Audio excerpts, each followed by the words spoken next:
sujet, elles reprennent leurs esprits. Donc, elles ne sont pas folles en elles-mêmes, mais elles sont prises dans une aliénation Ça, c'est collective. plutôt optimiste. Du coup, ça veut dire qu'on pourrait théoriquement se libérer. Alors, on peut se libérer, mais il y a quand même un point, c'est que énormément de cette aliénation passe par la langue. C'est-à-dire les fameux mots verrous qu'on a introduits dans le psychisme des gens, les fameux nouveaux mots, la fameuse novlangue. Et donc, pour se libérer, même si on a sorti l'individu, c'est Victor Klemperer qui prend cet exemple, le philologue juif qui était universitaire et bon, il avait été dessaisi de son poste par les nazis et il avait écrit sur la langue nazie qu'il observait. Hmm. L'évolution des mots, par exemple, le mot héroïque, qu'est-ce que ça veut dire chez les nazis? Ben, le mot héroïque, c'est le soldat complètement fanatisé qui va servir le pouvoir. Et on peut être héroïque d'une autre façon, mais ça avait été confisqué par la langue. Ou le mot fanatisme qui devenait positif. C'était positif d'être fanatique, etc. Toute cette évolution des mots. Mhm. Et il avait rencontré un jeune nazi après la chute du nazisme.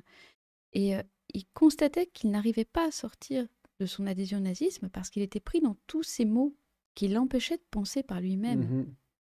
Et c'est là où on va avoir le fameux débat confisqué, le débat interdit. Il est lié au fait que nous ne parlons plus la même langue. Hmm. Donc on ne peut pas se retrouver sur les mots. T'as d'autres exemples de mots comme ça aussi, c'est même la grammaire, parce qu'il y a des mots, mais il y a des tournures de phrases. Quand je regarde les médias, tu vois, par exemple, euh, un, un jeune, une jeune touchée par une balle qui a traversé la fenêtre. Ça, c'est comme ça qu'il parle d'une jeune Palestinienne qui a été assassinée par un garde, tu vois. Alors que quand c'est, par exemple, un enfant palestinien, c'est un enfant il donne l'âge exact de tant d'années, massacré par un terroriste.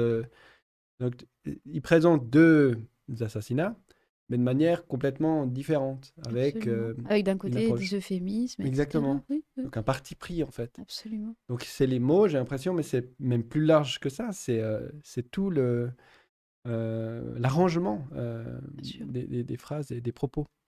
bien sûr. Et donc, il y a complotisme, on le voit assez vite. Celui-là, il est très utilisé comme tu l'as dit. Et puis, est-ce qu'il y a d'autres mots? Donc, c'est un peu aussi, peut-être ici, une leçon de vigilance qu'on qu'on peut donner. Il y a Serge Lepage qui fait ça bien. Je sais pas si tu as entendu parler. Oui, Franck oui, tout à Lepage. fait, tout à fait. Bah, lui, par exemple, il évoque les frappes chirurgicales pour parler Frappe chirurgicale, voilà, de la guerre, quoi. Donc, il n'a rien à voir avec une chirurgie. Une chirurgie, c'est le pour soin. réparer, ouais. Voilà, donc euh,